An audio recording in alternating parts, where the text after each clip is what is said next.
Un caso ogni 3.500 nuovi nati. In Veneto 1.200-1.500 persone soffrono di eredodistrofia della retina, malattie rare al centro del convegno che ha presentato le nuove frontiere raggiunte in ambito scientifico.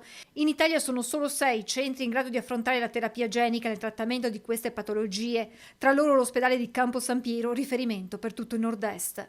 Nel nostro centro dell'oculistica di Campo San Piero sono stati fatti 2 interventi a 2 bambini che sono qua oggi, diciamo così, 2 bambini cinesi di una rilevanza eccezionale. Gli scienziati stanno lavorando per sviluppare i vettori genici che in questo momento rappresentano il nodo principale nell'applicazione della terapia genica.